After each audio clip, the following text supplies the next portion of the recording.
I've always felt the 9 most terrifying words in the English language are, I'm from the government and I'm here to help. I believe that Ronald Reagan had it right. I've always felt that the 9 most terrifying words in the English language are, I'm for the government and I'm here to help. Ronald Reagan once said, the 9 most terrifying words in the English language are, I'm from the government and I'm here to help you. What if you are the government, though? Does that mean you shouldn't try to help? What are you trying to do with your job in government if trying to help is a very bad thing? What else could you do in government? You know, what happened today in Washington, we should have seen coming. We should have seen it coming back in February. In February, most of the country was mortified when Republican Senator Jim Bunning, a lone senator with a reputation for eccentricity, Jim Bunning personally stood up and used his power as a senator to stop unemployment benefits for the country. Remember that? Jim Bunning turned himself into a one-man roadblock as Democrats tried to pass an extension of unemployment benefits through the Senate. Is there objection? Senator from Kentucky objects. I'll be here as long as you're here and as long as all those other senators are here. And I'm going to object every time. And object he did over and over again and over and over and over and over again. Senate rules allow that. And sometimes when you've got a guy like Jim Bunning, people who are unemployed through no fault of their own get cut off from unemployment benefits because that one somewhat eccentric senator has decided he's got a problem with it.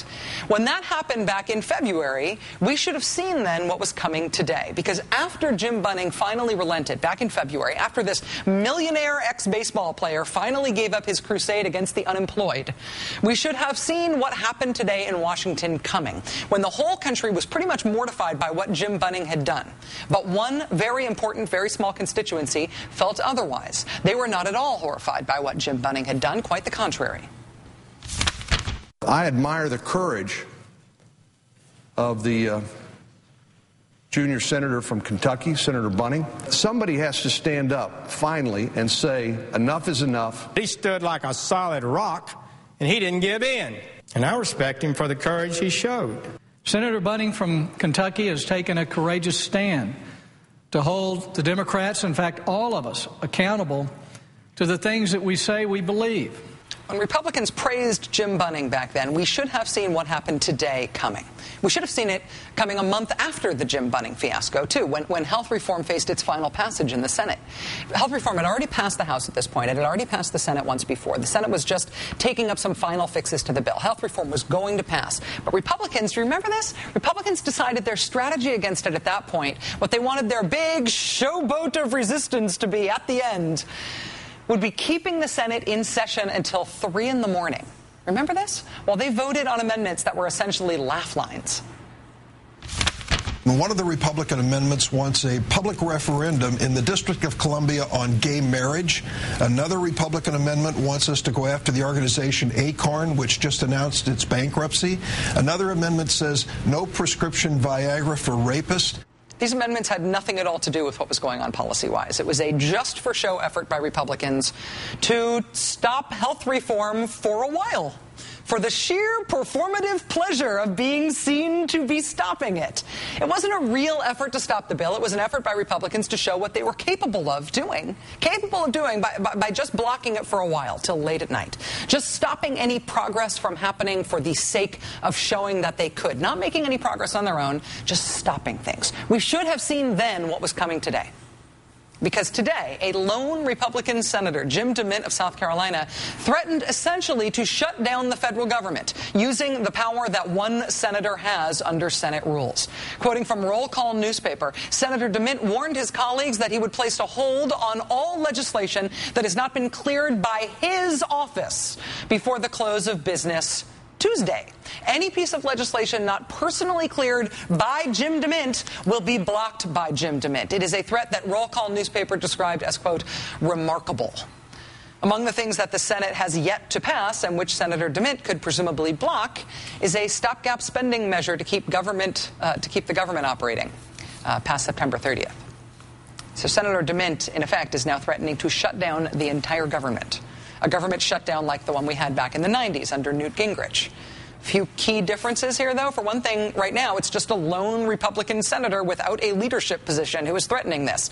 In 1995, at least, Mr. Gingrich was the Republican Speaker of the House. The other difference is that the government shutdown in 1995 was at least theoretically about something.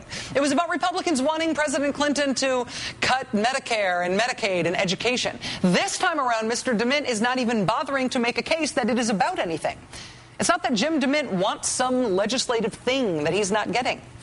Like, remember when that Alabama Republican senator earlier this year put a blanket hold on all of the president's judicial nominees because he wanted some pork for his district? This is not that. This is not, I'm trying to get this one earmark, this one policy thing changed, and if I don't get it, I'm going to shut down the government. This is just, I'm going to shut down the government. This is just, I can, and so I shall. This is shutting down the government for the pure ideological joy of shutting down the government. It is the fetishization of government shutdown. It is the full fruition of the idea that governing itself is bad.